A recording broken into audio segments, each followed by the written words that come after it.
नमस्कार दोस्तों, और आप सभी का स्वागत है। और इस सत्र में आपका स्वागत है। मैंने कहा कि मेरा नाम एडन वॉर्ड है, और आज हम लोग ग्लोबल यूनिट पे का खाता खोलना और उसको सत्यापित करने के बारे में बताएंगे।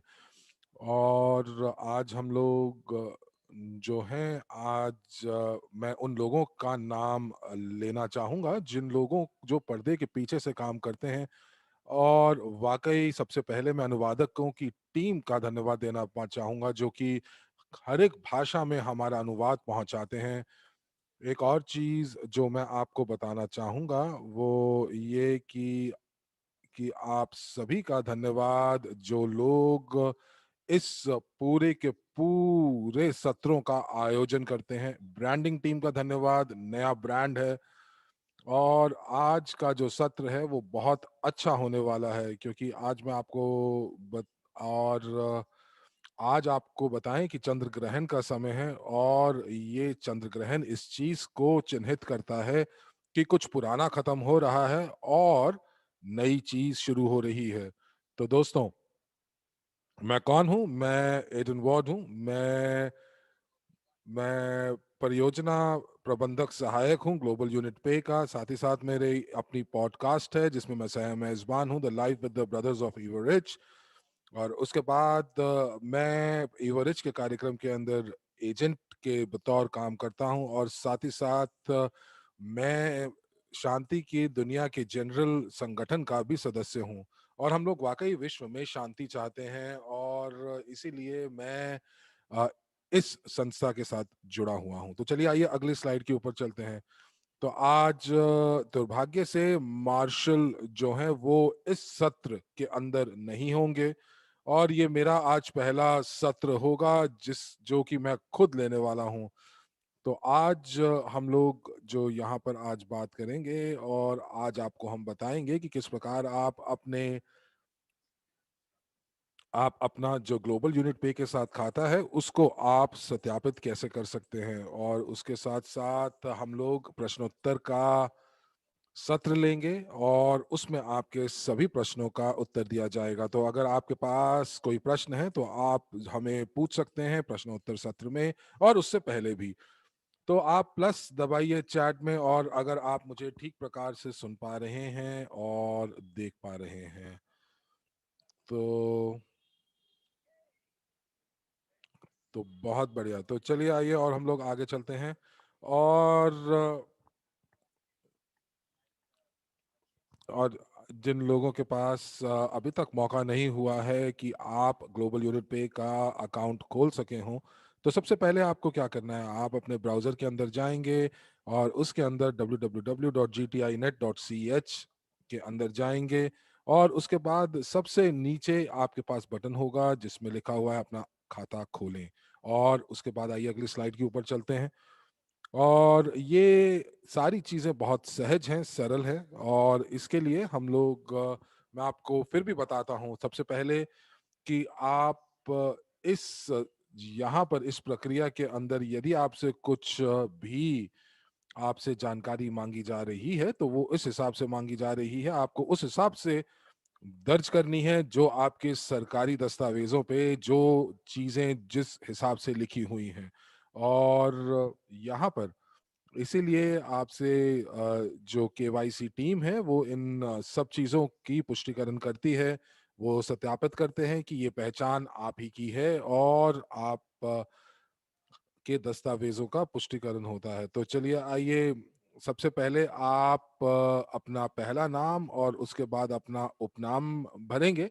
उसके बाद आप ईमेल डालेंगे, और उसके बाद आप ये ईमेल ध्यान रखिएगा, ये वो ईमेल होगा जिसके जो आपने इवरिच बैक ऑफिस में इस्तेमाल किया हुआ है, ताकि ये दोनों खाते एक दूसरे से बात कर सकें, सिंक्रोनाइज हो सकें। उसके बाद आपको पासवर्ड डालना है जिसके अंदर आपको एक चिन्ह डालना है, एक आपको वर्णमाला का कैपिटल अक्षर डालना है, और एक आपको वर्णमाला का छोटा अक्षर डालना है। तो उसके बाद चौथा कदम, आपको ये दोनों के दोनों आपको ये बॉक्स हैं, इनको आपको चिन्हित करना है, और ये बताता है कि आप 18 साल से ऊपर के हैं। और आप जो हैं ये 18 साल की जो उम्र है ये सार्वजनिक पूरे विश्व में इसके बाद आपको बालिग करार किया जाता है और उसके बाद आपको एक जगह और टिक करना है जहां पर ये पूछा जा रहा है कि आप रोबोट नहीं हैं। तो ये चीजें बहुत जरूरी हैं कि आप ये दोनों के दोनों बॉक्सेस टिक करें। एक में आपकी उम्र की पुष्टि की जाती है और एक की आप रोबोट नहीं हैं। उसके बाद आप नीला बटन दबाएंगे और हम अगली स्लाइड के ऊपर चलते हैं। तो और आपने जैसे ही ये आपने बटन दबाया और आपको इस पेज के ऊपर लेकर आया जाएगा और आप यहाँ पर देख पा रहे हैं कि यहाँ पर आपसे बोला जा रहा है कि आपका अकाउंट अभी सक्रिय नहीं है। अपनी प्रोफाइल को आप सत्यापित कीजिए या पुष्टि कीजिए। तो यहाँ पर ग्लोबल यूनिट पे के अंदर अगर आपकी पहुंच इस अकाउंट की पहुंच तब तक नहीं बन पाएगी जब तक आपकी पहचान सत्यापित नहीं हो जाती। और इसीलिए हम लोग जो भी करेंगे सबसे पहले जो भी हम करेंगे उसके अंदर हम लोग इस चीज का ध्यान रखेंगे कि हम लोग सारी चीजों को हम पुष्टिकरण करें, उसका सत्यापन करें। दूसरा कदम इसके बाद हम लोग अपनी प्रोफाइल पर जाएंगे, लेकिन अगली स्लाइड के ऊपर जाने से पहले मैं आपका ध्यान तीसरे कदम के ऊपर लेकर आना चाहता हूं और वो क्या है? वो ये है कि अगर आपको समर्थन सेवा का इस्तेमाल करना है, आपको कुछ पूछना है या आप सपोर्ट का इस्तेमाल करना चाहते हैं तो उसमें आप यहाँ पर info@globalunitpay.ch पर कर सकते हैं। आप इसको जरूर लिख लीजिए और उसका ये कारण है कि अगर आप कहीं फंस जाते हैं तो आप इनके साथ संपर्क स्थापित कर सकते हैं। अब आइए अगले स्लाइड के ऊपर चलते हैं। अब यहाँ पर ये आप जो कदम है ये मुझे लगता है कि बहुत ये ज़रूरी है क्योंकि मैं यहाँ पर स्विस फ्रैंक, यूएस डॉलर और यूरो इन 3 मुद्राएँ जो कि इस समय उपलब्ध हैं यू ग्लोबल यूबी पे के खाते में, तो ये जो है ये आपको यहाँ पर आपको कौन-सी मुद्रा को आप अपने जहाँ आप रहते हैं, जहाँ पर जिस देश में आप हैं, उस हिसाब से आप जो है आप यहाँ पर इसको चिन्हित करेंगे और भारत में रहकर हम लोग यूएसडी को चिन्हित करेंगे। लेकिन आप सही सोच जा रहे हैं कि बहुत सारे लोगों के लिए ये बहुत अच्छी बात है जो कि यूरोप में रह रहे हैं और मुझे लगता है कि ये सारी की सारी चीज़ें आपके अपने देश की मुद्रा जो है वो बहुत शीघ्र ग्लोबल यूनिट पे में भी आ जाएगी। अब मैं आपका जो ध्यान है दूसरे कदम के ऊपर जो है मैं ध्यान दिलाना चाहता हूँ। आपने मुद्रा का चयन तो कर लिया है।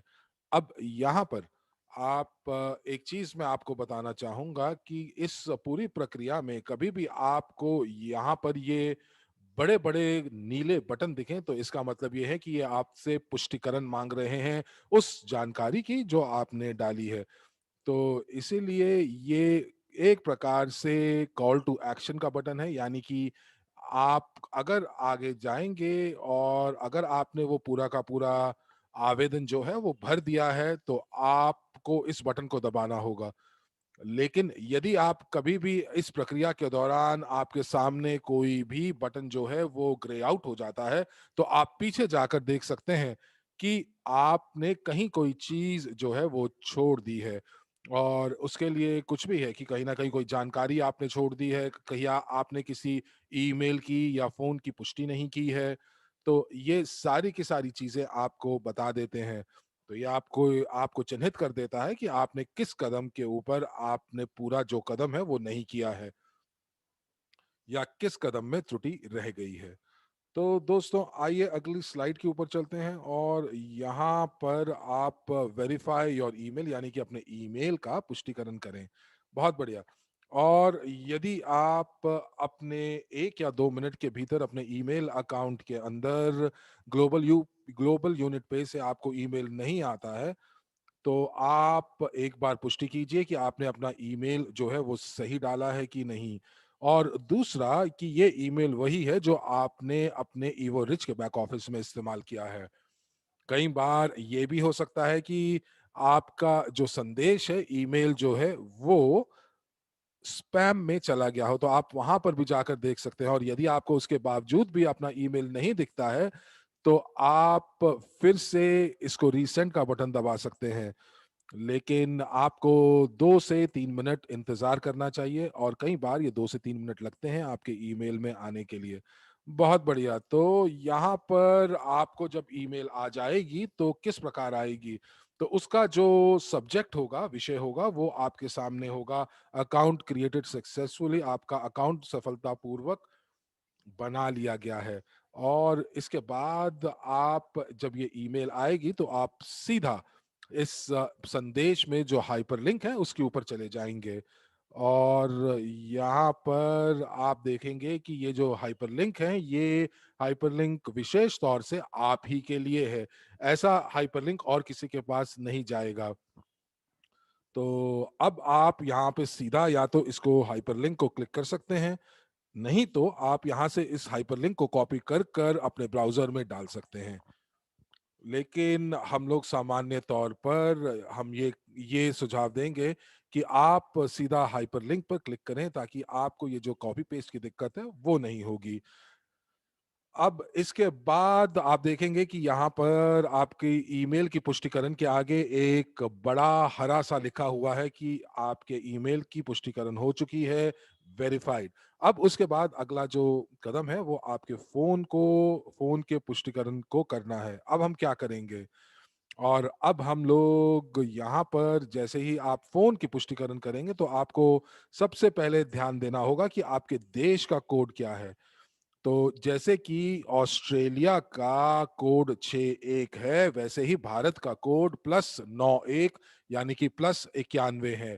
तो मैंने यहाँ पर आप लोगों को बताने के लिए, क्योंकि मैं ऑस्ट्रेलिया का हूँ, तो इसीलिए मुझे अपने मोबाइल के आगे +61 लगाना पड़ेगा। अब आप दुनिया में कहाँ पर हैं, उस हिसाब से आप अंतर्राष्ट्रीय कोड डालेंगे। और आपको मैं बता दूँ कि बहुत सारे देशों में जैसे ऑस्ट्रेलिया के अंदर मोबाइल के आगे शून्य लगता है, तो हम लोग ये शून्य को हटाकर हम लोग +61 हटाएँगे और भारत के लिए जो आपका 10 अंकों का मोबाइल नंबर है, आप वो यहाँ डालेंगे। तो ये 10 अंक आपके मोबाइल के होंगे और उसके बाद आप इसको वेरीफ़ाई करेंगे। आइए अगली स्लाइड के ऊपर चलते हैं। तो जैसे ही आप ऐसा करेंगे, तो जैसे कि हमने ईमेल की पुष्टिकरण की थी, तो आपको यहाँ पर शायद कोई कॉल या कोई संदेश ना आए। मुझे मालूम है कि कुछ कंपनियाँ जब आप अपना पुष्टिकरण उनके साथ करते हैं, तो वो आपको एक टेक्स्ट मैसेज भेजते हैं। लेकिन यहाँ पर आपको ऐसा कुछ नहीं आएगा, यहाँ पर एक ईमेल से आपको पुष्टिकरण होगा और हम लोग ईमेल का इस्तेमाल करके आपको बताएँगे कि आपको एक और ईमेल आएगा जिसमें कहा जाएगा कि आपका फ़ोन नंबर जो है वो उसको आपके अकाउंट के साथ जोड़ दिया गया है। तो आपको ध्यान रखना पड़ेगा यहाँ पे कि आपने जो फ़ोन दिया है उसके अंदर आपका आपका पहले कंट्री कोड यानी कि देश का अंतर्राष्ट्रीय कोड होगा और अंतर्राष्ट्रीय आईएसडी कोड होगा और उसके बाद आपका मोबाइल का नंबर होगा। और अब हम लोग इस चीज़ के ऊपर ध्यान देंगे कि हम लोग वाक़ई बहुत ध्यान दे रहे हैं कि हम जो भी चीज़ें करें, वो हम कानून के दायरे में रहकर करें। तो इसीलिए आपसे ये आग्रह है कि आप यहाँ पर अपने ही फ़ोन नंबर का इस्तेमाल कीजिएगा। और नहीं तो बहुत चीज़ें कई बार गलत हो सकती हैं। अब इसके साथ आपको क्या पता चलेगा? आपको यहाँ पे बताया जाएगा कि किस आईपी एड्रेस से और किस समय आपके फ़ोन नंबर की पुष्टि हुई है। आइए अगली स्लाइड के ऊपर चलते हैं। तो अब हम लोगों ने 2 कदम पूरे कर लिए हैं और ये 2 आसान कदम थे और अब हम इसके बाद यहाँ पर वो बटन दबाएँगे जिस पे लिखा हुआ है कि अपनी जानकारी को सबमिट कीजिए यानी कि सबमिट योर इन्फॉर्मेशन। और अब हम लोग यहाँ पर यूज़र वेरिफिकेशन यानी कि उपयोगकर्ता की पुष्टिकरण करेंगे। और अब आप यहाँ पे ध्यान रखिए कि आपके पास आप जिस देश में हैं उसके आपके पास सरकारी दस्तावेज़ मौजूद हैं। भारत के लिए पासपोर्ट का होना बहुत ज़रूरी है। एक और चीज़ आपको ध्यान देनी होगी कि आपका जो कैमरा है, वो वाक़ई चालू है और वो बंद नहीं है और उसमें जो जो वीडियो बन रहा है, तो आप उसके लिए ये पुष्टिकरण कर लीजिएगा कि उससे फ़ोटो जो है, वो स्पष्ट आ रही है। अब यदि आपके लैपटॉप के ऊपर अगर ये कैमरा नहीं है, तो या तो आप एक अतिरिक्त कैमरा डाल सकते हैं या किसी और लैपटॉप से जहां पर कैमरा है उससे आप ये प्रक्रिया पूरी कर सकते हैं। तो अब आप अगले कदम पर आएंगे और यहाँ पर आपको निर्देश दिए हुए हैं। तो यहाँ पर आपको बहुत आराम से अपना वक्त लीजिए और आपके पास इस निर्देश को पूरा करने के लिए 10 मिनट मिलेंगे। आपको यहाँ पर पूरे के पूरे हर एक कोण से आपके चेहरे को स्कैन किया जाएगा, तो इसीलिए आप अपने आप को यहाँ पर उस चीज के लिए तैयार कर सकते हैं। और अब मैं यहाँ पर ये कहूँगा कि आप ये कल्पना कीजिए कि आपने ये बटन दबा दिया है कि आप अपनी वीडियो रिकॉर्डिंग शुरू कर सकते हैं। तो कैसे? आप जैसे ये बटन दबाएँगे, उसके बाद आप 5 गिनेंगे, 5, 4, 3, 2, 1, सामने देखेंगे। उसके बाद 3 गिनेंगे, 1, 2, 3 और दाएँ घुमाएँगे अपना चेहरा।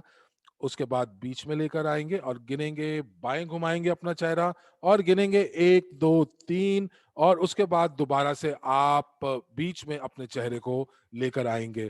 तो ये कार्य यहाँ पर पूरा हो जाएगा और उसके बाद आप नेक्स्ट दबाएँगे। अब चलते हैं आगे और इसी प्रकार हम आगे भी ये चीज करने वाले हैं कि दो चीजें जो मैं आपसे साझा करना चाहूंगा कि पूरे विश्व में जो दस्तावेज हैं वो दो प्रकार के हैं जो इस्तेमाल होते हैं। या तो वो एक आईडी कार्ड होता है जिसके अंदर फोटो होती है या फिर आपका पासपोर्ट इस्तेमाल होता है। तो ऑस्ट्रेलिया के अंदर हम लोगों का ड्राइवर लाइसेंस जो है जिसके हम अपनी पहचान की पुष्टि कर सकते हैं, लेकिन भारत में ये जो पहचान की पुष्टि है ये केवल और केवल हमारे पासपोर्ट से ही होगी। तो इसीलिए ये जरूरी है कि आपके पास ये पासपोर्ट उपलब्ध हो। और उसके बाद आप यहाँ पर बटन दबाएंगे कि मैं आपने कौन सा दस्तावेज देना है। तो हम लोग यहाँ पर पासपोर्ट लिखेंगे, पासपोर्ट के ऊपर क्लिक करेंगे। क्या हम लोग एक स्लाइड पीछे जा सकते हैं?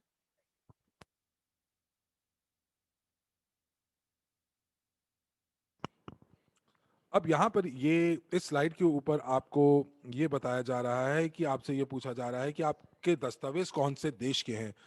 तो अगर मैं उदाहरण के तौर पर, अगर आप ऑस्ट्रेलिया में रहते हैं लेकिन आपके पास भारतीय पासपोर्ट है, तो आप यहाँ पर आप जो है आप भारत डालेंगे तो यहाँ पर वो यहाँ पर ये देश आएगा जहां से ये जो दस्तावेज है वो जारी किया गया है। तो ये आप चीजों को स्पष्ट करना चाह रहा था।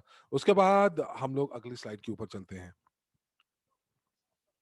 तो यहाँ पर आपको यही करना है और यहाँ पर हम लोग अपने वेबकैम का इस्तेमाल करेंगे और वेबकैम का माफ कीजिएगा इस्तेमाल करने के साथ साथ हम पासपोर्ट की फोटो लेंगे। और ये आपको ध्यान रखना है कि जब आप इस दस्तावेज को अपने कैमरा के पास लेकर जाएंगे तो वहां पर एक चौकोर होगा और उस चौकोर के अंदर आपको अपने दस्तावेज को फिट करना है और ये जरूरी है। और अगर आपके इस हिसाब से आपको ये करना पड़ेगा कि आपका चेहरा भी उस फोटो में ठीक प्रकार से आए।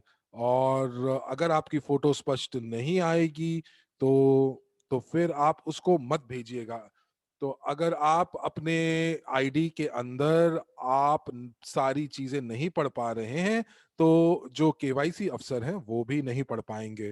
तो अगर आपने यहाँ पर फोटो दबाकर, अगर फोटो जो है वो फोटो अगर आपकी स्पष्ट है तो ही आप यहाँ पर शुरू कर सकते हैं। तो बहुत बढ़िया। और अगर आपको ये चीजें समझ में आ रही हैं तो एक दबाकर इसकी पुष्टि कीजिए। आप हिंदी कक्ष से अनुरोध है कि आप एक दबाकर पुष्टि कीजिए यदि आपको ये चीज स्पष्ट हो गई है कि आपको अपनी स्पष्ट फोटो ही कैमरा के अंदर डालनी है। और अगर फोटो स्पष्ट नहीं है तो आप उसको एक बार फिर से शुरू कर सकते हैं। और कई बार मैंने भी, जब मैंने अपना ग्लोबल यूनिट पे अकाउंट जब मैंने खोला था तो मैंने अपना आईडी जो था उसको मैंने अपने फोन से फोटो खींची और उसके बाद मैंने जो है उस फोटो को यहाँ पर अपलोड किया। तो मैंने फोटो ली और उसके बाद उस फोटो को मैंने कंप्यूटर पे भेजा। और उसके बाद आप यहाँ पर एक अपलोड फोटो का एक बटन है, आप उससे भी इसको अपलोड कर सकते हैं। आपकी पुष्टि का धन्यवाद मुकेश जी और राजवीर जी। और अगर आपके पास दस्तावेज के आगे और पीछे 2 फोटो हैं, तो दोनों की दोनों चीज़ें आप जो है यहाँ पर डालेंगे। और साथ ही साथ आप इस चीज़ का ध्यान रखिएगा कि जो दस्तावेज आप डाल रहे हैं, वो दस्तावेज वैधता के हिसाब से कम 6 महीने तक वैध होना चाहिए। ऐसा नहीं होना चाहिए कि आपका पासपोर्ट अगले 2 महीने में जो है वो उसकी वैधता खत्म हो रही हो। तो ये चीज़ बहुत मुख्य है। अगर आप अपना पासपोर्ट डाल रहे हैं, तो ये ध्यान रखिएगा कि वो उसकी वैधता 6 महीने के लिए है, और यदि ये 6 महीने से कम की वैधता है, तो आप नया पासपोर्ट अपलोड कीजिएगा। और इसके बाद आपको एक चीज़ और ध्यान रखनी है कि ये जो फ़ोटो आप डाल रहे हैं, ये आप सीधी डाल रहे हैं, ये उल्टी नहीं कर रहे हैं, नहीं तो केवाईसी अफ़सर उसको सीधा ही काट देंगे। तो अब हम लोगों ने जब ये सारी की सारी दस्तावेज जब अपलोड कर दिए हैं, तो हम लोग यहाँ पर ये बटन दबाएंगे जिस पे लिखा हुआ है कि आप इसको सबमिट कर सकते हैं। तो अब हम यहाँ पे इस स्लाइड के ऊपर आपको बताएंगे कि हम लोग जो हमारे आईडी के ऊपर, जो दस्तावेज के ऊपर जैसे हमारी जानकारी लिखी हुई है, वही जानकारी हम लोगों ने इस फॉर्म के ऊपर डालनी है। सभी कुछ वैसे का वैसे ही होना चाहिए, और ये बहुत जरूरी है। तो अब आप यहाँ पर आप लिखिए कि आपको संबोधित कैसे किया जाता है, मिस्टर या मिस से, श्रीमान या श्रीमती से। उसके बाद आपसे पूछा जाएगा कि आपकी जो आपकी तारीख है, जन्म तिथि है, वो क्या है। और आप यहाँ पर इसके फॉर्मेट का ध्यान रखिएगा, क्योंकि ये फॉर्मेट आपको बताएगा कि किस फॉर्मेट में आपको डालना है। कई बार वो मंथ मंथ, डे डे और ईयर ईयर पूछता है। कई बार वो ईयर ईयर, मंथ मंथ और डे डे पूछता है, तो इसका आपको खास ध्यान रखना है। उसके बाद आप अपना नाम डालें, पहला नाम डालें, और उसके बाद आप अपना मध्य नाम या फिर आप अपना उपनाम डालिएगा। फिर उसके बाद आपको वैसे सारी चीजें करनी है जो आपके दस्तावेज में लिखा हुआ है। अगर आप शादीशुदा हैं तो आप यहाँ पर शादीशुदा डालेंगे। और दूसरी बात, यदि शादी के बाद आपका नाम बदल गया है, और अगर आपका कोई भी किसी भी कारणवश आपने अपना नाम बदला है, तो आप यहाँ पर अपना नाम डालेंगे जैसा आपके इस दस्तावेज के ऊपर है। और उसके बाद यहाँ पर आप जो है आप लिखेंगे कि आप कौन से देश के नागरिक हैं। और यहाँ पर उसके बाद आप डालेंगे कि आपकी वैधता इस दस्तावेज की कब तक है। वैसे हमारे जो पासपोर्ट हैं वो 10 साल के लिए होते हैं। ड्राइवर लाइसेंस जो हैं वो 3 साल के लिए वैध होते हैं। और ऑस्ट्रेलिया की हम बात करें तो, और आपको ध्यान रखना है कि ये कब जो है इनकी वैधता खत्म हो रही है। उसके बाद आप जो है अगले नेक्स्ट पे ऊपर दबाएंगे, जब आपने ऊपर उपरोक्त सारी की सारी जानकारी आपने भर दी है। अब उसके बाद हम अगले कदम की ओर जाएंगे, नेक्स्ट दबाएंगे। और यहाँ पर ये जो जो आपकी एक चीज जो इन्होंने आपसे नहीं पूछी, और वो थी आप रहते कहाँ हैं, आपका पता क्या है। तो यहाँ पर आप डालेंगे जो आपके दस्तावेज के ऊपर है, और यहाँ पर उसी हिसाब से आप अपना पता डालेंगे। और यहाँ पर देखिए, अगली स्लाइड के ऊपर जाते हैं, तो हम लोगों ने यहाँ पर दिखाई जा रहा है कि आपकी जो आईडी इंफॉर्मेशन है, यानी कि आपकी जो आईडी की जानकारी है, उसका प्रसंस्करण हो रहा है। ये 24 से 48 घंटे इसको लगते हैं, और उसके बाद कई बार ये बदल भी जाता है। तो अब हम लोग जो है हम व्यक्तिगत फॉर्म के ऊपर एप्लीकेशन आवेदन पत्र की ओर जाएंगे और देखेंगे, और यहाँ पर सबमिट दबाएंगे। और यहाँ पर आप देख पा रहे हैं कि यहाँ पर ये जो जो आवेदन पत्र है, ये आप पहले ही कर चुके हैं। और यहाँ पर आप अपना पहला नाम डालेंगे, अपना उपनाम डालेंगे, और ये आप लिखेंगे कि आपको कैसे जाना जाता है, यदि आपके नाम में कोई बदलाव है। और तो यहाँ पर आप वो लिखेंगे, क्योंकि जो आपसे पूछा जा रहा है कि कोई अन्य नाम से अगर आपको कभी जाना गया है तो। तो ये उसके बाद आपसे पूछा जा रहा है कि उसके अंदर कोई और नाम से आपको जाना जाता था आपके भूतकाल के अंदर, तो ये चीजें भी आप यहाँ पर डालेंगे। क्योंकि कई बार लोगों के पास बहुत सारे नाम होते हैं, शादी के बाद नाम बदल जाते हैं। तो ये सब चीजें जो हैं आपको ध्यान देनी है और उसको यहाँ पर आप लिख सकते हैं। एक चीज आपको ध्यान रखनी है यहाँ पर विशेष तौर पर कि आपने जो भी आईडी दस्तावेज डाला है उसका जो क्रमांक नंबर है वो आप दूसरे कदम में डालेंगे। तो जितने भी आप अपने आईडी के दस्तावेज को अपलोड करेंगे तो उनका जो सीरियल नंबर है या क्रमांक नंबर है वो सभी के सभी मेल खाने चाहिए। उसके बाद हम लोग यहाँ पर डालेंगे कि आपकी जन्म की तिथि क्या है और आप किस स्थान पर पैदा हुए थे। तो यहाँ पर आप डालेंगे किस फॉर्मेट में जन्म तिथि डालेंगे, आप डालेंगे ईयर ईयर, मंथ मंथ और डे डे में। और उसके बाद आप डालेंगे कि किस शहर में आप पैदा हुए थे और किस देश में आप पैदा हुए थे। तो अगर आपको ये समझ में आ गया है तो मुझे प्लस दबाकर इसकी पुष्टि कीजिए।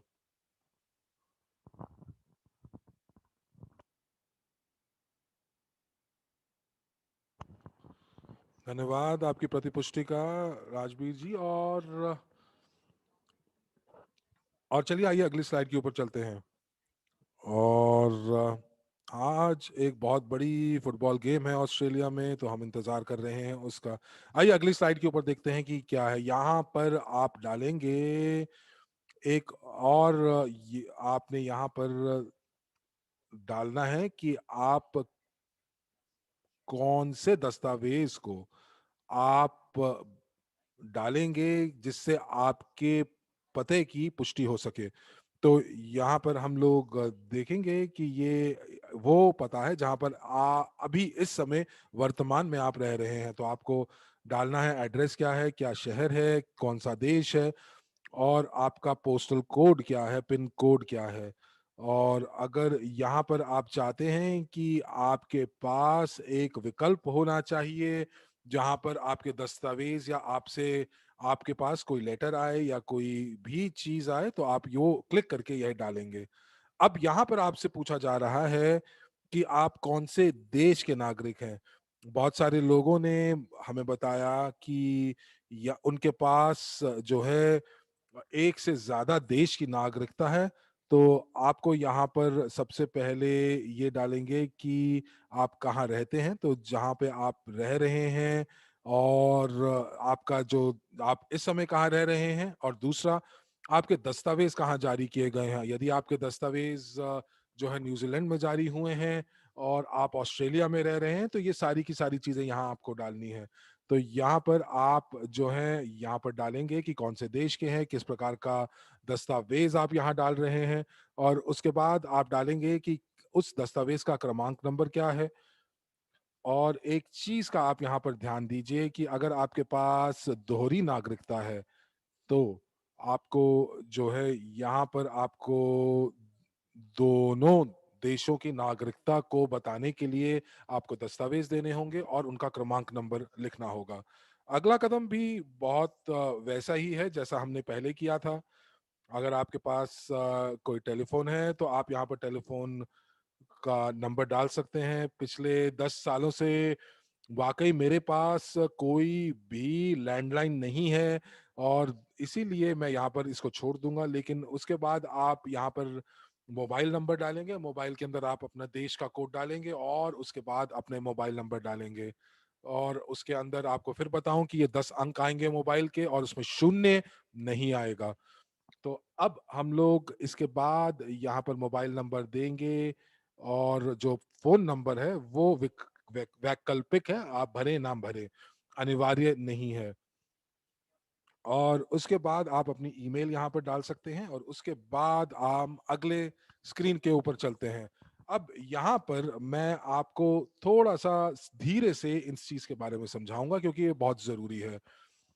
एक चीज आपको मैं बता दूं कि हम लोग हमारे कोई भी रिश्तेदार या हम लोगों नजदीक के कोई भी रिश्तेदार जो हैं या परिजन जो हैं वो राजनीति में नहीं हो सकते हैं। और इसीलिए यही चीज यहाँ पर पूछा जा रहा है। और ये ज़रूरी इसलिए है बताना क्योंकि ताकि केवाईसी टीम जो है वो ये चीज़ का पुष्टिकरण कर सके कि अगर किसी राजनेता का नाम हमारे से मिलता है, तो वो चीज़ जो है वो हम राजनेता से ना तो हम मेल खाते हैं और ना ही राजनीति से हमारा कोई संबंध है। और उसके बाद दूसरा आपसे यहाँ पर पूछा जा रहा है कि आप क्या यहाँ पर बताया जा रहा है कि कौन-कौन से लोगों को बताया जाता है कि वो राजनीति से जुड़े हुए हैं। सबसे पहले कि आप सीधा राजनीति में हो, दूसरा आपकी बीवी राजनीति में हो, तीसरा आपके बीवी के बच्चे, बीवी के रिश्तेदार राजनीति में हो। तो ये सारे के सारे जो है ये आपके राजनैतिक आपके रिश्ते दर्शाते हैं। और उसके बाद यहाँ पर जो बताया जा रहा है कि आप किसी भी ऐसे लोगों के साथ सीधे रूप से नहीं जुड़े हुए हैं या आप किसी भी ऐसी संस्था से नहीं जुड़े हुए हैं जो कि राजनीति से जुड़ा हुआ है और आप किसी भी व्यक्ति से ऐसे नहीं जुड़े हुए हैं जिसने पहले पूर्व में यानी कि भूतकाल के अंदर भी राजनीति से अपना जो उनका रिश्ता था। तो ये यहाँ पर सरल शब्दों में आपको मैं बताना चाहूँगा कि ये कह रहा है कि आप ये थोड़ी-सी चीज़ें मुझे भी जो है मार्शल जो है ये इसके बारे में बहुत अच्छे से बताते हैं, लेकिन मार्शल अभी यहाँ मौजूद नहीं है। लेकिन यहाँ पर ये बताया जा रहा है कि जो भी आपके जो सरकार या सरकार के प्रमुख या किसी भी सरकारी संस्था के प्रमुख या मेंबर ऑफ पार्लियामेंट या मेंबर ऑफ सुप्रीम कोर्ट या कोई भी जो है ये किसी भी म्युनिसिपैलिटी में काम नहीं करते हैं और साथ ही साथ ये प्रोटोकॉल का भी हिस्सा नहीं है या ये सरकारी अफसर नहीं है और साथ ही साथ ये ऐसी कोई भी संस्था के साथ नहीं जुड़े हुए हैं या उसके प्रमुख नहीं हैं जहां पर भारत सरकार का या सरकार का कोई भी हिस्सेदारी है और ये चीजें जो है बहुत यहाँ पर बताया जा रहा है कि अगर आप इनमें से कोई भी चीज़ से अगर आप यहाँ पर हैं, तो आपको यस दबाना होगा, हाँ दबाना होगा। लेकिन आप अगर हाँ दबाते हैं, तो आप ग्लोबल यूनिट पे में अकाउंट नहीं खोल सकते। लेकिन यहाँ पर आपको ये जानकारी देखनी होगी कि ये जो जानकारी वो है कि आप यहाँ पर ये एक घोषणा करेंगे इस बटन को दबा के जब आप नो करते हैं कि आप किसी भी राजनीति से या राजनीतिक नेता से या सरकार से नहीं जुड़े हुए हैं। अगर आपको यहाँ तक समझ आ रहा है तो कृपया करके आप मुझे चैट में 2 नंबर डालिए। धन्यवाद सभी का। और मार्शल आ गए हैं, बहुत बढ़िया। धन्यवाद आप सभी लोगों का पुष्टिकरण का। तो ये जो स्लाइड्स हैं इसके ऊपर हमें कई सवाल आप लोगों के आते हैं। शायद इस स्लाइड को आप बेहतरीन रूप से नहीं समझ पाते हैं और ये वो जगह है जहाँ पे सभी हम टैक्स से संबंधित जानकारी को डालते हैं। बहुत ही महत्वपूर्ण ये स्लाइड है और हम ये नहीं चाहते कि सब कुछ बस हम ऐसे ही करें और उसमें जो इंटीग्रिटी है हम उसको, जो स्थिति है उसको हम ना समझें, क्योंकि ये एक भाग है ग्लोबल पोर्टफोलियो का और हमारी जिम्मेदारी है कि हम पूरी कोशिश करें ग्लोबल पोर्टफोलियो और इवरिच की प्रतिष्ठा बचाने के लिए। तो यहाँ पे आपको सभी जानकारी सटीक रूप से देनी है। मान लीजिए कि अगर आप अमेरिका के अंदर काम करते हैं तो आपका जो कर पहचान संख्या है वो आप यहाँ डालते हैं। यहाँ तक कि अगर आप कहीं और किसी और देश की नागरिकता आपने ले रखी है, कि आप अगर यूनाइटेड स्टेट के अंदर अगर आप काम कर रहे हैं पर रहते कहीं हैं, तो आपको यहाँ पे केवल वो जगह देनी है, वो संख्या को लिखना है जहाँ पे आप कर का भुगतान करते हैं। तो मुझे आशा है कि ये भाग आपको समझ में आया है। अगर आया है तो कृपया करके आप ज़रूर चैट में डालें। धन्यवाद, धन्यवाद सभी का। तो यहाँ पर आपका जो प्रमुख क्षेत्र अधिकार जहाँ पे आप काम करते हैं उसके बारे में जानकारी देंगे। फिर आप जगह देंगे, कर पहचान संख्या जो है उसके बारे में लिखेंगे, और ये आपका पहचान संख्या है। और अगर आप अगर आपको ये नहीं पता कि आपके देश के अंदर कर पहचान संख्या लगती है या नहीं लगती है, या आप कर का भुगतान नहीं देते हैं, तो उसके बारे में भी आपको यहाँ जानकारी देनी है। मान लीजिए अगर आप इस भाग पर आ जाते हैं, तो मेरा सुझाव आपको ये है कि आप अपने कर विभाग को फ़ोन करें, वहाँ से कर पहचान संख्या लेकर आएँ। और अगर आपके पास कोई ऑनलाइन पोर्टल है, जहाँ से आपको ये संख्या के बारे में पता चल सकता है, तो वहाँ आप फ़ोन करें। और क्योंकि कई सारे लोग हैं जो आपको इस संख्या के बारे में जानकारी देते हैं। और जब आप अपने निवास का देश यहाँ दर्ज कर देते हैं और कर पहचान संख्या डाल देते हैं, तो आपको इन 3 विकल्पों में से किसी एक को चुनना होता है। आपको पुष्टिकरण करना है कि आप यहाँ के सदस्य हैं या नहीं, या आपका जो जन्म है वो यूएस में हुआ है पर आप नागरिकता नहीं रखते हैं यूएस के, या आपको ये कंफर्म करना है, इसका पुष्टिकरण करना है कि आप यूएस की नागरिकता आपकी नहीं है, या आप वहां नहीं रहते हैं। तो इन तीनों में से कोई भी विकल्प को आप चुन सकते हैं, जैसे भी आपकी स्थिति को ये मैच करता हो। तो यहाँ पर ये भी एक महत्वपूर्ण स्लाइड है, जिसके अंदर आपको पुष्टिकरण देनी होती है, जो कुछ भी आपको स्लाइड पे दिखाया गया है उसको लेके। और मुझे आशा है कि ये दुनिया भर में चारों तरफ आपको ठीक से समझ आ गया होगा। और ये जो स्लाइड है ये हमें जानकारी हमसे पूछती है। तो एडीन कह रहे हैं कि आपका जो जितने भी सवाल हैं आप क्वेश्चन बॉक्स के अंदर डाल दीजिए, ताकि आपके सवालों को हम वेबिनार के अंत में हम जवाब दे सकें। और ये जो स्लाइड है ये बात करती है कि आप के पास पैसा कहाँ से आ रहा है ग्लोबल यूनिट पे खाते में। मान लीजिए अगर ये आपका वेतन है तो ये एक विकल्प हो सकता है।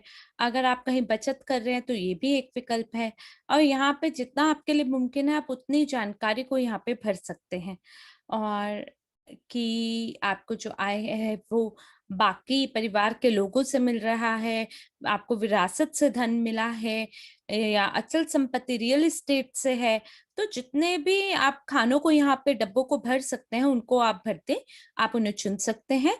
आप क्या स्वरोजगार हैं, आप उसको भी चुन सकते हैं। और ये अलग-अलग प्रकार के जो स्तोत्र हैं जो आपकी स्थिति को सूट करते हैं आप उनको चुन सकते हैं। तो बाईं ओर आप जितने चाहें उतने विकल्प चुन सकते हैं, लेकिन दाईं ओर में जो भी जानकारी है उसमें से आपको विकल्पों में से केवल एक विकल्प को चुनना है। और यहाँ आपसे जानकारी पूछी जा रही है आपके पेशे के बारे में, कि क्या आप रोजगार हैं, क्या आप विद्यार्थी हैं, क्या आप स्वरोजगार हैं, क्या आप बेरोजगार हैं, या अन्य।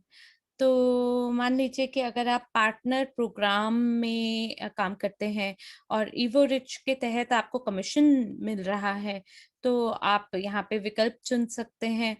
और मान लीजिए आप परियोजना में भागीदारी कर रहे हैं नेटवर्क में, तो आप एम्प्लॉय पे क्लिक कर सकते हैं, यानी कि आप रोजगार हैं, आप उस पे उस विकल्प को चुन सकते हैं। वरना स्वरोजगार, जैसा आपको ठीक लगे आप उसमें से एक विकल्प को चुनें।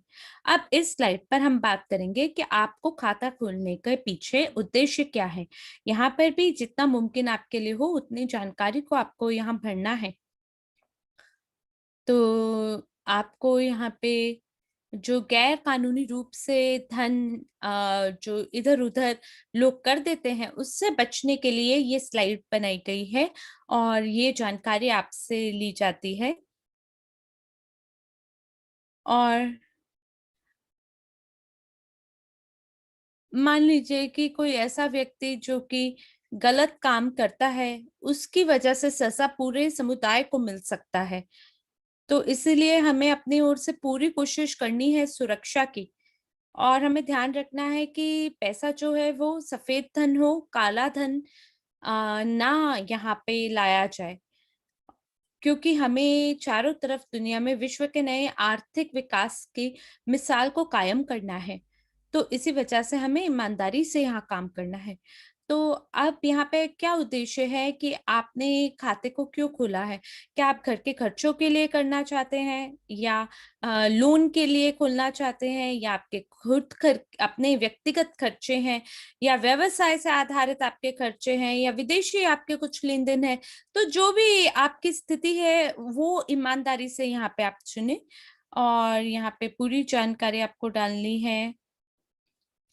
दाईं ओर में आपको बाकी आपके देश में भी क्या आपका खाता है? कोई दूसरा खाता है बैंक का? उसका नाम यहाँ पे पूछा जा रहा है और वो बैंक कहाँ स्थित है, उसके बारे में जानकारी आपसे पूछी जा रही है। क्योंकि अगर एक बैंक से दूसरे बैंक में आप पैसे को हस्तांतरण करते हैं, तो बस आपसे केवल इतना पूछा जा रहा है कि आप विशिष्ट कर दें कि आप बस इतना बता दें कि वो कौन-सी जगह पे है वो बैंक और उसका नाम क्या है, ताकि भविष्य में किसी को भी कोई परेशानी ना हो। तो ये जानकारी बस आपसे इतनी पूछी जा रही है ताकि ये लोग समझ जाएँ कि हाँ, ये आप ही का बैंक है। तो केवल बैंक का नाम और उस देश का नाम आपको लिखना है। तो बस ये हो गया। हम लगभग हमारी बात जो है सो पूरी हो गई है और यहाँ पर अब हमें विशिष्ट रूप से बताने हैं सभी देशों के बारे में कि कहाँ पे आप पैसे को भेज रहे हैं।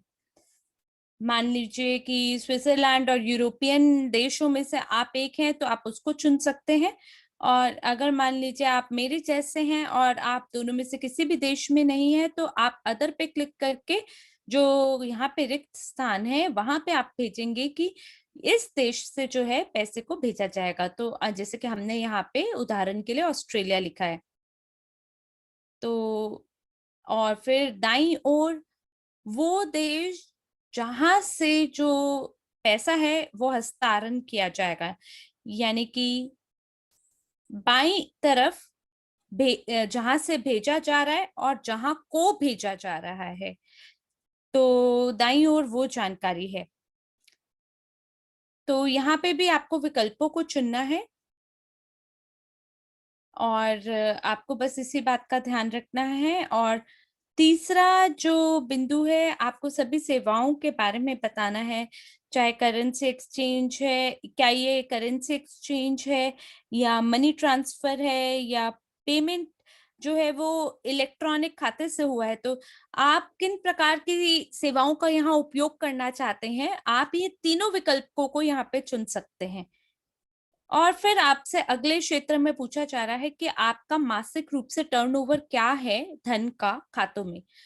तो आपका जो ग्लोबल यूनिट पे है उसके अंदर जो पैसा आने वाला है वो कितने से कितनी राशि हो सकती है ये पूछा जा रहा है। क्या वो 1000 यूरो होगा? क्या वो 500 से 5000 यूरो होगा? 100 से 5000 यूरो होगा या 5000 से 10,000 यूरो होगा या उससे ऊपर? तो आपको इनमें से किसी एक विकल्प को चुनना है। सामान्य रूप से हमारा ये सुझाव है कि आप दूसरा और तीसरा विकल्प को चुन सकते हैं।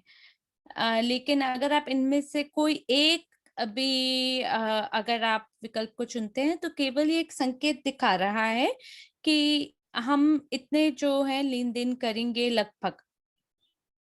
और जो अंतिम कदम है इस स्लाइड का, वो ये है कि क्या जो आपका पहला डिपॉज़िट होगा आपके खाते में, क्या वो 15,000 से ऊपर जा सकता है? 15,000 यूरो से? तो ये एक सरल-सा सवाल है, जो आपसे पूछा जा रहा है कि जो भी आप खाते को जैसे टॉप अप करते हैं, तो क्या वो 15,000 से ऊपर बढ़ सकता है या नहीं? आपको क्या लगता है? तो बस आपको चुनना है एक विकल्प को यहाँ पर भी, कि आपने अपने खाते के अंदर एक विकल्प को चुना है, ताकि ये भी बात इसीलिए पूछी जा रही है ताकि कोई गैर कानूनी रूप से जो पैसा है या कोई संदेहशील अगर कोई लेन-देन है, एक वित्तीय संस्था से दूसरे वित्तीय संस्था में ना भेजा जाए। और उसके लिए मतलब ये लोग सतर्कता दिखा रहे हैं, बस इतनी सी बात है। अब हम अगली स्लाइड पर चलते हैं। तो बस हम पहुँचने लगे हैं यहाँ पे, और बस पहुँच ही गए हैं हमारे अंतिम परिणाम पे। और यहाँ पर आपको या तो हाँ को चुनना है या ना को चुनना है, कि मैं ही स्वामी हूँ इस खाते का, और जो भी धन है मेरे खाते में उसका स्वामी मैं खुद हूँ, और अपने ही उपलक्ष्य में मैं सभी निर्णय ले रहा हूँ। अगर ये हाँ है तो आप हाँ पे क्लिक करें, और अगर ना है तो आप ना पे क्लिक करें। तो ये बस इतना सुनिश्चित करने के लिए है कि आप लोग क्या उम्मीद लगा के बैठे हैं अपने खाते से, और क्या कुछ ऐसी चीज तो नहीं है जो संदेहशील हो। तो बस हमें यही देखना है कि आपके बदले में कहीं कोई और तो नहीं है जो यहाँ पे जानकारी को भर रहा है। तो बस ये बहुत महत्वपूर्ण है कि आप यहाँ ईमानदारी से सभी जानकारी को दें। ठीक है? तो आप यहाँ पे अंतिम भाग पे आ गए हैं हम। ये जो घोषणा है ये बहुत महत्वपूर्ण है।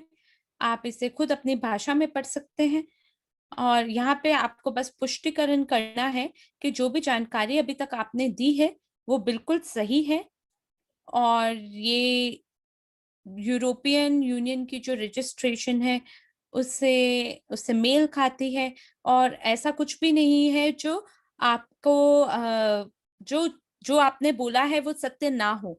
बस आपको यहाँ पे अगर आपको लगता है कि हाँ, मैंने जो जानकारी दी है वो बिल्कुल सही है और सटीक दी है, तो आप सबमिट पे क्लिक कर सकते हैं। लेकिन सबमिट पे क्लिक करके अगर आपको लगता है कि हो गया, जी नहीं, ऐसा नहीं है। आप जैसे ही सबमिट बटन पे क्लिक करेंगे तो आप इस स्लाइड पर आएँगे, और आपको यहाँ क्या करना है, आपका आगे का भी काम है, आपको सुनिश्चित करना है कि ये भी कदम आप ज़रूर पूरा करें। आपको एक वेरिफिकेशन कोड दिया जाएगा, और वो तब तक नहीं भेजा जाएगा जब तक आप रिक्वेस्ट कोड वाया ईमेल, यानी ईमेल के माध्यम से हम अनुरोध कर रहे हैं कि मुझे कोड भेजिए। इस बटन पे क्लिक करेंगे तो ईमेल पे आपको कोड आएगा। वो कैसा दिखाई देगा? वो ऐसा दिखाई देगा। आप यहाँ पे 1 या 2 मिनट के लिए इंतज़ार करेंगे, फिर जो आपका मुख्य आपका इनबॉक्स है, आप वहाँ पे जाँचेंगे। अगर वहाँ आपको ना मिला हो, आप स्पैम फ़ोल्डर को देखेंगे, और फिर आपको इस प्रकार का एक हेडिंग के साथ ईमेल आएगा कि स्थापना कोड ग्लोबल यूनिट पे के लिए, और ये आपको 6 अंकों का एक कोड है जो वहाँ प्राप्त होगा, और ये सभी के लिए सामान्य नहीं होता है। तो आपको ये यहाँ पर इसको हाइलाइट करना है, इसे कॉपी करना है, और कॉपी करके आपको इस रिक्त स्थान पर आपको यहाँ पर पेस्ट करना है। यही 6 अंकों का जो कोड है ये 4B में आप डालेंगे, और जब आप ये कर देते हैं तो इसके बाद आपको दोबारा सा जो नीलो बटन है उस पे क्लिक करना है, रिक्वेस्ट कोड वाया ईमेल, और फिर आप सबमिट कर देंगे।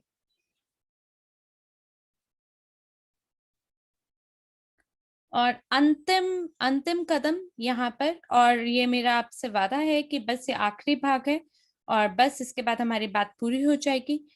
आपको यहाँ पर मैंने आपसे पहले भी इस बारे में बात की थी कि आपसे पूछा जाता है कि आपके घर का क्या पता है?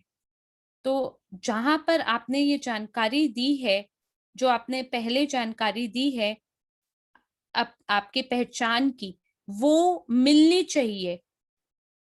इस जगह पर जो भी जब आप सबमिट फाइल पे क्लिक करेंगे, तो इसके बाद इस स्लाइड पर हम पहुँच जाएँगे।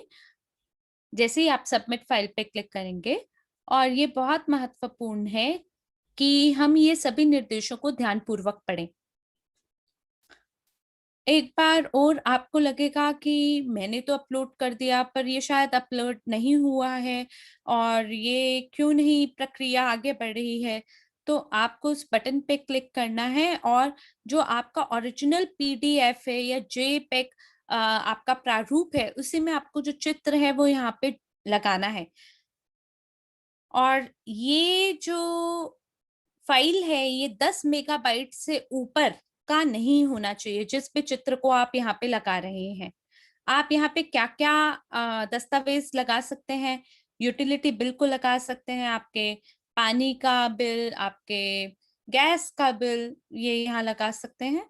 और फिर आपका जो घर का पता है, बैंक या डाकघर का जो बचत खाते का विवरण है, वो आप यहाँ लगा सकते हैं। और आपको सुनिश्चित करना है कि केवल एक स्क्रीनशॉट ना हो, बल्कि ठीक से आपने फ़ोटो खींची हो और आपका जो मूल दस्तावेज़ है, यानी ओरिजिनल डॉक्यूमेंट है, उसी की जानकारी आप यहाँ पे डालें। और इसके बाद अगर जो भी आप दस्तावेज़ का उपयोग कर रहे हैं, जो आपने पहले उपयोग कर किया है, वही जानकारी अगर आप इस्तेमाल करते हैं, आप ज़रूर इस्तेमाल कर सकते हैं, जब तक कि वो जो जानकारी है वो सच्ची हो और वो मेल खाती हो आपके वर्तमान घर के पते से। तो हमें यहाँ पे बस सुनिश्चित करना है कि जो मान्यता है किसी भी दस्तावेज़ की, जब से वो जारी हुआ है, वो 3 महीना के भीतर होना चाहिए।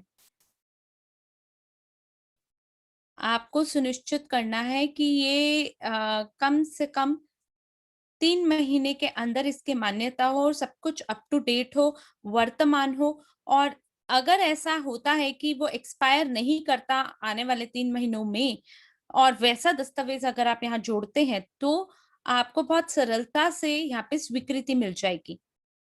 तो जब आप सभी स्लाइड को यहाँ पे जोड़ देते हैं और ये अपलोड कर दिया जाता है, तो नीचे देखिए एक बटन आपको देखने को मिलेगा, जो फ़िलहाल इस समय ग्रे रंग में है। और जब आप यहाँ पे सभी दस्तावेज़ों को जोड़ देंगे, तो ये नीले रंग में दिखाई देगा। तो फिर इसके बाद आपको क्या करना है, वो जो नीले रंग का बटन होगा, आप उस पे क्लिक करेंगे और अगली स्लाइड पर पहुँच जाएँगे। और बस, पहुँच गए हम यहाँ। मैं आप सभी लोगों को धन्यवाद देना चाहता हूँ। म मैं ये कह सकता हूँ कि शायद मैं सब कुछ इतने बढ़िया तरीके से ना जानता हूँ, पर हाँ, लगभग मुझे सब पता है इसके बारे में। तो इससे पहले कि हम प्रश्न उत्तर के दौर से गुज़रें, मैं चाहता हूँ कि आप यहाँ पे गौर फरमाएँ कि यहाँ पे आपका एक अनूठा उपयोगकर्ता आईडी है, जो कि बहुत ही महत्वपूर्ण है और भविष्य में जिसकी आपको आवश्यकता हो सकती है। खास करके वो देश जो कि निकासी की अनुमति देते हैं आपके बैक ऑफिस से ग्लोबल यूनिट पे अकाउंट में। तो ऐसी स्थिति में आपको हर बार ये अनूठा उपयोगकर्ता आईडी देने की ज़रूरत होगी, और जब भी आप पीयर टू पीयर ट्रांसफ़र करेंगे तब भी आपको यूज़र आईडी की आवश्यकता होगी। और इसको बहुत सरलता से आप ढूँढ सकते हैं। जहाँ पे आपका नाम है, जहाँ पे प्रोफ़ाइल का ये चिन्ह बना है, वहाँ पे आप क्लिक करेंगे तो देखिए यहाँ पे कॉपी का बटन है। आप बस इसको उस बटन को क्लिक करेंगे तो ये कॉपी हो जाएगा और जहाँ पे ये माँगा गया है वहाँ पे आप इसे पेस्ट कर सकेंगे। और साथ ही साथ अगर आप हमारा आपको ये कहना है कि आने वाले दिनों में अपना इनबॉक्स आप देख सकते हैं, ताकि आप अपनी ग्लोबल यूनिट पे खाते की स्टेटस पर हमारी टीम से कोई संदेश को ना चूकें। यानी हो सकता है कि आपको कोई संदेश मिले तो वो भी उस पे भी आपको एक निगाह रखनी है। तो आइए अब हम इस स्लाइड पर आ गए हैं, बहुत बढ़िया। तो अब हम आपसे बात करेंगे समस्या और उनके निवारण के बारे में। तो मेरे ख्याल से मार्शल पहले से ही सभी सवालों का जवाब दे रहे हैं। तो यहाँ पे कोई खुला सवाल लोगों का देखने को नहीं मिल रहा है। अगर आपका कोई भी सवाल है तो आप ज़रूर चैट में पूछ सकते हैं।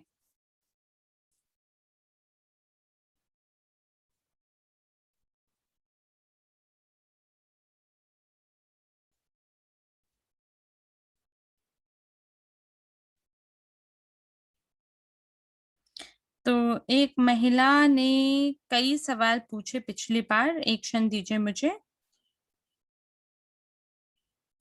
उन्होंने कहा है कि इस फील्ड में जहाँ पे पहचानकर्ता कोड है, उसको मेल खाना है संख्या से, उस संख्या से जिस दस्तावेज को समर्पित करना है। तो मैंने इंटरनेशनल पासपोर्ट के बारे में जानकारी डाली, उसको अपलोड किया और उसके बाद उस व्यक्ति को वेरीफाई किया गया, लेकिन मैं रिजेक्ट हो गई, मेरे को अस्वीकृति मिल गई। और कारण ये था कि जो व्यक्तिगत पहचान नंबर और जो पिन कोड है वो मेल नहीं खाता आपके दस्तावेज से, और इसलिए कृपया करके आप दर्ज करें सही पिन कोड नंबर से।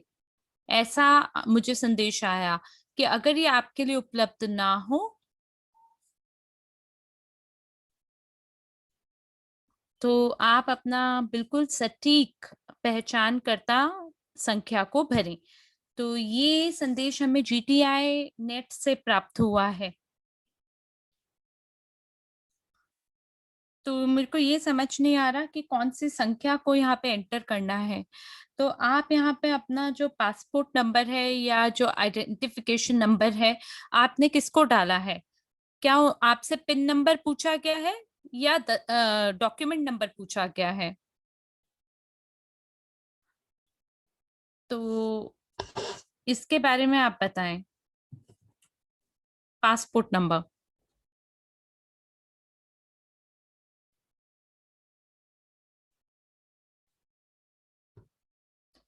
ठीक है, एक उसी महिला से एक और सवाल, और वो बोल रही हैं कि मैं पंजीकृत हूँ एक निजी उद्यमी के रूप में, लेकिन पिछले 3 सालों में मुझे कोई आय या राजस्व प्राप्त नहीं हुआ और मैंने जीरो टैक्स डिक्लेरेशन दिया टैक्स अथॉरिटी को। तो जो बाईं तरफ का कॉलम है जहां पर निजी व्यक्तियों की आय के बारे में बताना होता है, क्या मेरे को वहां पे क्लिक करना है? क्या मुझे ये खुद को संकेत देना है कि मैं सेल्फ एम्प्लॉयड यानी स्वरोजगार हूँ? क्योंकि पिछले 3 सालों से तो मेरे को कोई पैसा मिला ही नहीं है, मैं निजी उद्यमी की तरह पंजीकृत हुई हूँ। तो आपके ख्याल से मेरे लिए सबसे बढ़िया तरीका क्या रहेगा? क्या ये अभी भी सक्रिय है? क्या अगर वो अभी भी पंजीकृत हैं तो वो सेल्फ एम्प्लॉयड पे क्लिक कर सकती हैं, मेरे ख्याल से वो ठीक रहेगा।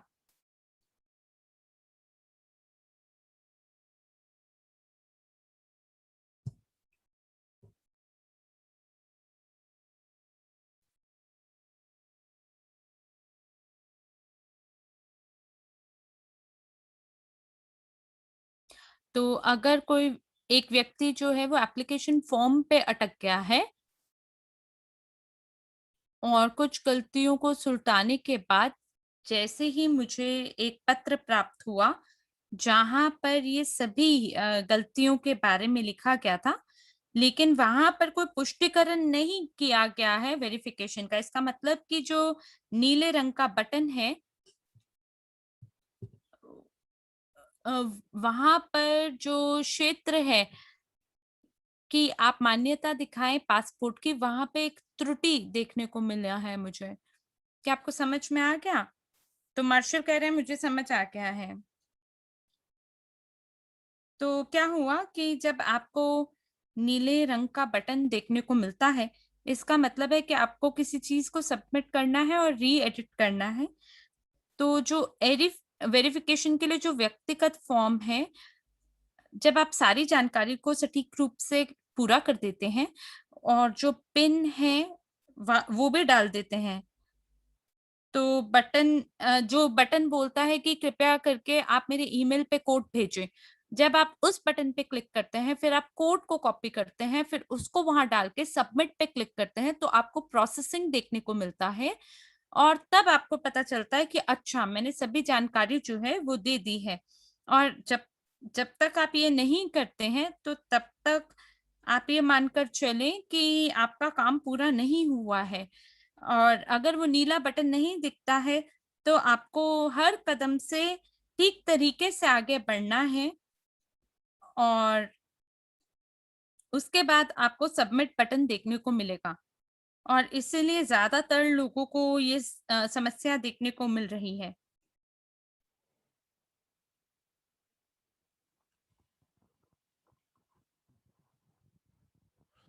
ओल्गा, मुझे उम्मीद है कि आपको समझ आ गया होगा। जी हाँ, उनको समझ में आ रही है। एक और महिला है जो ये पूछ रही हैं आईडी नंबर के बारे में।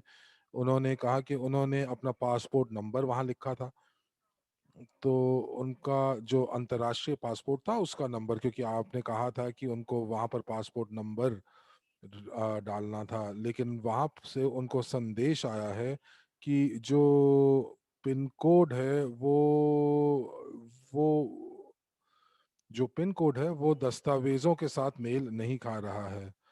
तो जी हाँ, तो अगर आपसे वो ये पूछ रहे हैं कि वो पिन नंबर पूछ रहे हैं जो कि व्यक्तिगत एक क्रमांक है, या फिर वो एक दस्तावेज नंबर पूछ रहे हैं, तो आपको वो दस्तावेज का नंबर डालना होगा। अगर उन्होंने अंतर्राष्ट्रीय पासपोर्ट सबमिट किया है, तो आपको पासपोर्ट नंबर डालना होगा और वही नंबर उनको वहां पे डालना होगा, क्योंकि आप सबमिशन कर रहे हैं उससे अलग आपका नंबर नहीं हो सकता है।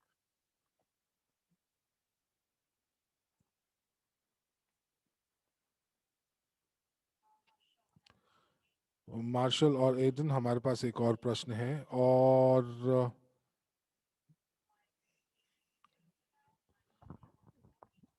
ये हिंदी कक्ष से सवाल है कि मेरी जो सत्यापन है वो खत्म और मैंने साक्षी को इसके बारे में बता दिया है कि वो info@globalunitpay.ch जो है वो डाल दें, और अपना यूजर आईडी भी दें, और उसके बाद पूछें कि क्या क्या वाकई क्या क्या दिक्कत है कि वो अपने ईमेल के अंदर लॉगिन नहीं कर पा रहे हैं।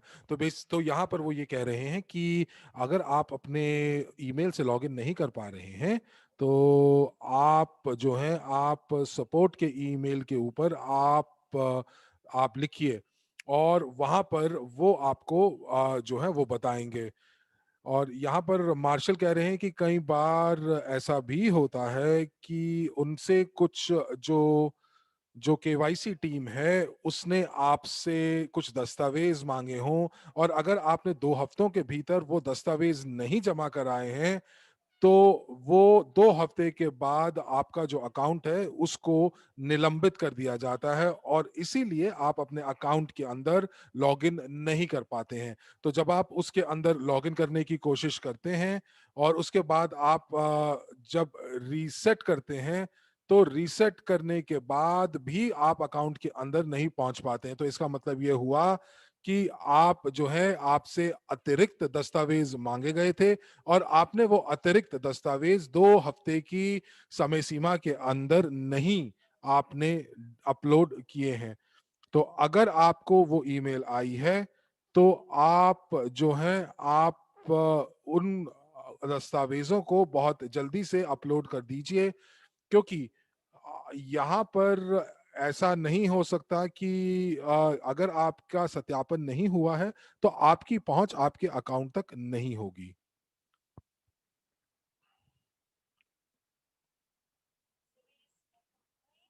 यहाँ पर एक शिकायत आ रही है, और शिकायत ये है कि जो हमारे केवाईसी अफसर हैं वो रूसी भाषा के अंदर दस्तावेजों को नहीं ले रहे हैं, बल्कि वो जो है वो अंग्रेजी दस्तावेज ही ले रहे हैं।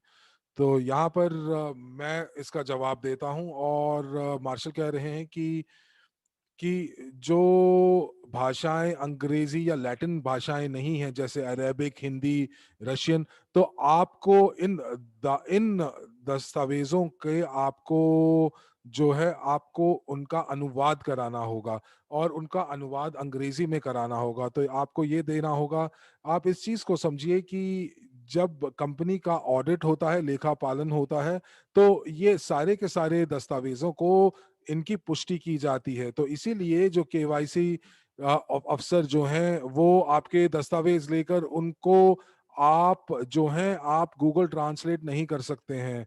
अगर आप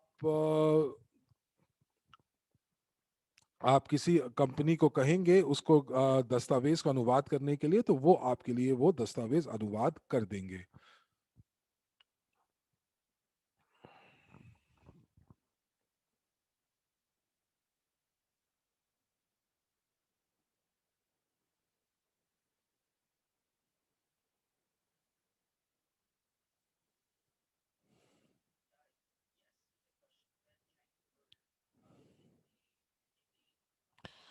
तो यहाँ पर हिंदी कक्ष से जो सवाल था कि अगर आप पैन का इस्तेमाल करते हैं, और अगर आप अपना आयकर भी पैन के हिसाब से देते हैं, तो आप अपना पैन नंबर दे सकते हैं।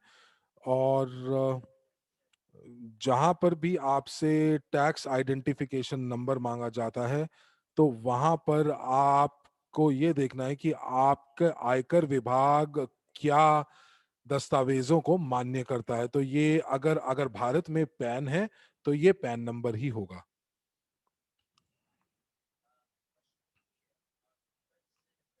यहाँ पर प्रश्न है कि मैंने पुष्टिकरण सत्यापन करने की कोशिश की थी, और उसके बाद जो है,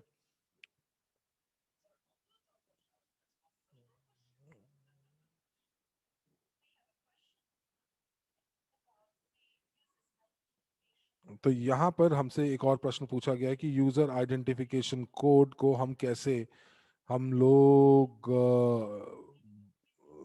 लोग हम लोग उसको प्राप्त कर सकते हैं। तो ये देखिए, ये जो फील्ड है, ये फील्ड होगी आपके पास जब आप अपना फॉर्म भर रहे हैं। अगर इसका मतलब है कि अगर आपने आपको ये फील्ड अगर नहीं दिखाई देती है, तो आपको वाकई में इसका मतलब आपने ठीक से अपने दस्तावेज अपलोड नहीं किए हैं। तो अगली पिछली स्लाइड के ऊपर चलते हैं। तो यहाँ पर जिन्होंने ये प्रश्न पूछा है कि जब आप अपने जो ये पूरा का पूरा जो प्रक्रिया है, जब आप इसको खत्म करते हैं और सारी चीजें भर देते हैं, तो आप अपने में मुख्य पृष्ठ के ऊपर आते हैं, जहां पर आपको बताया जाता है कि आप अपनी प्रोफाइल की पुष्टि कीजिए। आपके पास ऊपर देखेंगे कि आपने वहां पर जो आपका नाम है वो वहां पर लिखा होगा, ये आपकी प्रोफाइल है। ये आपके अकाउंट्स की सेटिंग्स है, अगर आपको इस चीज की समझ में आ रही है। तो अगर आप उस एरो के ऊपर, उस तीर के ऊपर अगर आप क्लिक करेंगे, तो एक ड्रॉप डाउन मेन्यू आ जाएगा, जिसमें आपको आपकी आईडी दिखेगी। और ये यहाँ पर इस अकाउंट के अंदर आपको दिख रहा है 49H16X। तो आपके लिए ये बिल्कुल अलग होगी। तो ये इस प्रकार आप अपनी आईडी को देख सकते हैं। तो ये आपका तभी आप जो है आप अपने मुख्य पृष्ठ पर जाएं जब आप अपनी एप्लीकेशन को पूरा कर लेते हैं, और उसके बाद आप यहाँ पर ऊपर क्लिक करेंगे, तो ये ड्रॉप डाउन मेन्यू के अंदर आपको दिखाई देगा कि आपकी आईडी क्या है।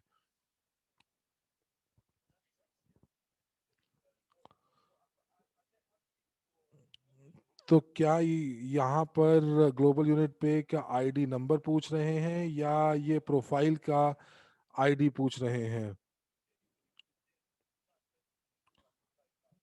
तो कैन यू आप इसको जरा आप, मुझे लगता है कि वो किसी और कोड की बात कर रहे हैं, वो प्रोफाइल की बात नहीं कर रहे हैं।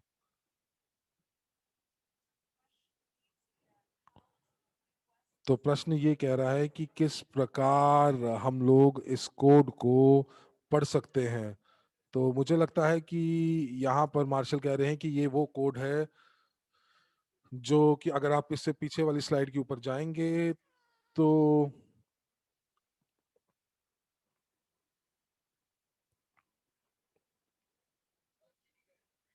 क्या आप इसे एक स्लाइड पीछे जा सकते हैं?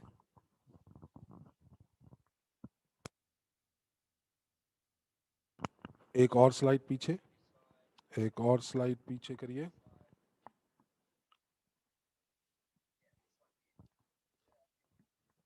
यहाँ पर, जी हाँ, अगर आप यहाँ पर बात कर रहे हैं इस कोड की, ओल्गा क्या आईबीसी कोड की बात कर रही हैं? एरन, यहाँ से हम लोगों को कोई पुष्टि नहीं आ रही है, तो आपको फिर भी हम लोग बात कर देते हैं कि अगर आपके पास वेरिफिकेशन कोड नहीं है, जो आपके पास नहीं आया है, तो आपको मैं बताऊंगा कि ये स्वतः आपके पास नहीं आएगा। आपको यहाँ पर बटन दबाना होगा कि आप ईमेल के जरिए ये कोड प्राप्त कर सकते हैं, उसके बिना आपको ये नहीं मिलेगा। अगर आप ये कोड नहीं प्राप्त करेंगे ईमेल से, तब तक ये कोड आपके पास नहीं आएगा। एक बार आप ये बटन दबाएंगे तो वो 6 डिजिट का एक कोड आपको मिलेगा, और उसके बाद आप उस बक्से के अंदर इस कोड को आप दर्ज कर देंगे।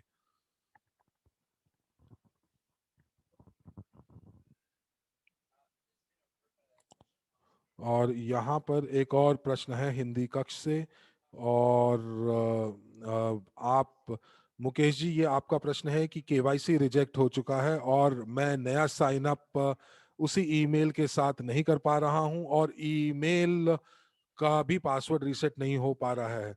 तो आपको मैंने जैसा पहले कहा कि आप info@global-unit पे.ch के ऊपर आप डालिए और अपना पूरे का पूरा ब्यौरा दीजिए कि आपका आपका अकाउंट नंबर क्या है, प्रोफाइल आईडी क्या है, और उसके बाद आप जो है उस आप उनसे पूछिए। तो ये वाला जो प्रश्न है कि ये जब आप लॉगिन नहीं कर पाते हैं, तो इसका मतलब ये है कि उनसे कोई दस्तावेज मांगा गया होगा और आपने वो दस्तावेज 2 हफ्ते के भीतर मुहैया नहीं कराया होगा, और इसीलिए, और जब ये ऐसा करते हैं तो वाकई में उस समय आपके अकाउंट में आपकी पहुंच जो है उसको निलंबित कर दिया जाता है। तो जब तक केवाईसी ऑफिसर आपके अकाउंट को दोबारा से नहीं खोलता है और वो तैयार नहीं करता है आपके अकाउंट को कि उसके अंदर दस्तावेज फिर से अपलोड हो सके, तब तक आपका अकाउंट जो है वो स्थगित रहेगा। तो दोस्तों, आपका जो आप आप यहाँ तक हमारे साथ बने रहे, हमने आपके प्रश्नों का उत्तर दिया, आपका धन्यवाद। और जब हम लोग यहाँ पर पुष्टिकरण की जो प्रक्रिया कर रहे हैं, तो उस प्रक्रिया के हम लोग और सहज और आसान बनाना चाह रहे हैं। अगले हफ्ते फिर से आप हमारे साथ जुड़िए, और आप कल के सत्र को बिल्कुल भी मत भूलिएगा, क्योंकि ये एक व्यावसायिक प्रस्तुति होगी कि किस प्रकार आप इस प्लेटफॉर्म से फायदा उठा सकते हैं। तो तब तक आप अपने स्वास्थ्य का ध्यान रखिए, खुश रहिए, और हम आपसे कल फिर भेंट करेंगे। धन्यवाद।